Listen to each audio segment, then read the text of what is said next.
Hi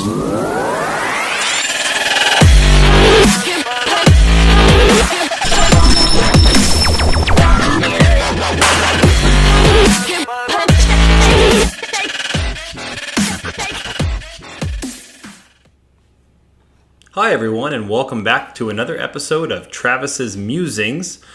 Today is July 31st, 2021, and we're going to be going over the last, or I guess would be the second quarter results from seasonality, from a seasonal perspective, as well as kind of taking a look ahead to third quarter and kind of seeing how we think the year might shape out a little bit. I know it's been a little bit since we've chatted last, and so I just want to remind everybody that neither myself nor Matt nor any of the admins associated with TSP Calc or the TSP Seasonal Strategies Facebook group are financial advisors, fiduciaries, etc., etc. Please invest at your own risk. Now that we've got the lawyer speak out of the way, let's go ahead and dive right in here. So as we can see for 2021, let me go ahead and adjust this strategy down here so it just shows 2021. Team Travis is doing exceptional right now. We're at 28.96%. And it looks like we're beating the C Fund by 11% and the S Fund by 14%. And the little old I Fund down there almost by, looks like 19%. They're almost at 20%. So now, don't discount the iFund. We used that to great effect here back in February and March, and it did really well for us. And so we're doing pretty good right now. You should be, if you're following Team Travis, you should have just entered into the S Fund, where we'll be for the remainder of August before we jump back into the iFund for about 4 weeks here in September. Let's go ahead now and take a look at what we've got here. Whoops, kind of going a little crazy here. So let's go back and pull up our full chart here, and let's take a look at the averages here. So July is typically a pretty good month. August can be a little rough. August, September, October are the three worst months of the year back to back to back, historically. So it'll be interesting to see how we look going forward, especially when we kind of take a look at some chart analysis a little bit later in this video. But just kind of a look ahead, be aware we may have some rocky roads heading up here as we head towards the fourth and final quarter of the year. But the all-important thing that you all have been wanting to take a look at is how we're doing for the beer bet. So I'm going to pull off the benchmark display funds, and I've already got my own strategy pulled up. So we'll pull up everybody else here, and we'll see how Team Travis is doing on the beer bet this year. I really like the fact that we've added additional individuals to the beer bet, because that means I get more beer at the end of the year when I win. So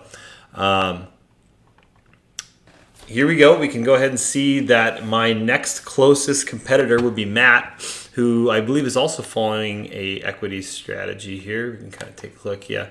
So Matt is indeed following an all equity strategy. This move to the iFund in March was pretty big for us over here on Team Travis, and it paid off big time. So we can see we've got Matt at 16.66. Jaren's at 14.65. Larry's at 15.36. Dina's at 13.14. Ryan's at 12.86 and Anthony's at 9.53. Now, it should be noted that all of these strategies are actually doing pretty well. When you take a look at the comparison to something like Jaren's strategy, which only spends about 55% of the time in stocks, or Larry's, which is at 65%, you can see these guys are utilizing the F&G fund, where Matt and I are not. They're doing very well in compared to the market, especially on mitigating risk and whatnot. But kind of like Matt and I have talked about in the past, if you're looking for something a little bit lower stress, meaning the in and outs, the 100% time in stocks is a nice guideline for a lot of you guys going forward. So if you're not really quite sure if you want to dip your toe all the way in seasonality, or you want to do seasonals but you don't want to deal with missing out on big gains while you're sitting in the G and the F, because I know how that can be very stressful, then an all equity strat may be something you want to take a look at. So So that's the where we stand for the beer bet right now. We can kind of scroll down here to July and August, and it looks like, as we talked about earlier, August, September, and October typically tend to be a little rough.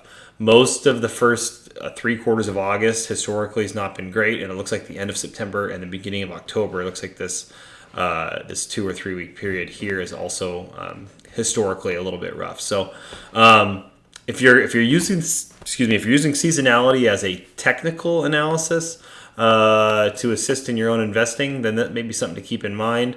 And I mean, just to kind of emphasize that, is typically when the equity strategies head to iFund, that's a historical bad time for U.S. equities, large and small caps. So, and both Matt and myself are both headed to I in September. So keep that in mind. Like I said, if you're using seasonality to help with some technical analysis, that's kind of what we've got looking on down the pike.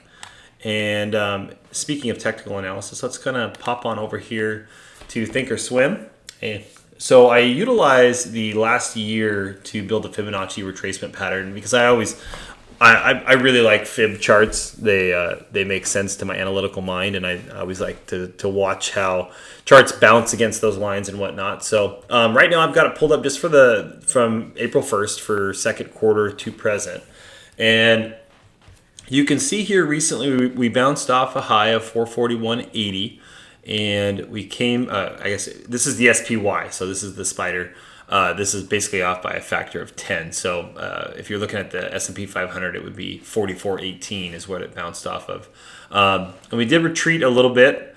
And so what we've got looking ahead is that the market has to decide if it's going to break through this high here of 44.18. And I don't necessarily think it's going to. And between, looking at the technical analysis over the last year, let's go ahead and pull this back here. We'll pull back 180 days here. We had quite a bit of resistance and support right here at this 41.57 line. It kind of hovered around this, came up, dropped back down. Then it utilized it as support once it was able to break through here, bounced here, basically bounced here, and it tried to get back down to this 42.20 range, which if you kind of take a look has been kind of a resistance support line as well, before it rocketed back off here up to 44.18. I personally think that we're probably due for a little bit of a healthy pullback here. I don't think it's going to be anything substantial. I think a number that if you're utilizing this for technical analysis, the number I'm looking at here is probably 41.56. Is probably where I think it's going to end up. There has been some chat among some other technical analysts that think that we could head back towards 4,000, towards this 61.8% retracement line here. I don't think that's beyond the realm of possibility, but again, I don't think that this is going to be a long haul correction here. The market seems to be just humming along just fine, despite the political and sociological issues, and I guess you could consider them medical issues associated with COVID. There's been some talk of some additional lockdowns, and while that may have a short-term effect on the market, I think it's gonna keep humming along just fine. I guess that just means everybody will be home again to keep trading, which will push the market back up to new highs. So, so that's kind of what we've got going currently in the market and seasonality. And so, just to kind of recap here, is that through July, it's historically been a pretty great month. But as we head into August and September, October, just be aware that we're heading into our historically poor times of the year for seasonal or for performance of seasonal equities. So like I said, if keep that in mind, we may have some ups and downs, and especially if we start compounding that with some political issues, it could get swings could get a little crazy here for a little bit. So anyways, thanks for joining us today on another episode of Travis's Musings. And if there's anything in particular you'd like me to talk about, please feel free to reach out. I can be found on the Facebook page, or you can email the customer service at tspcalc.com. Thanks, guys.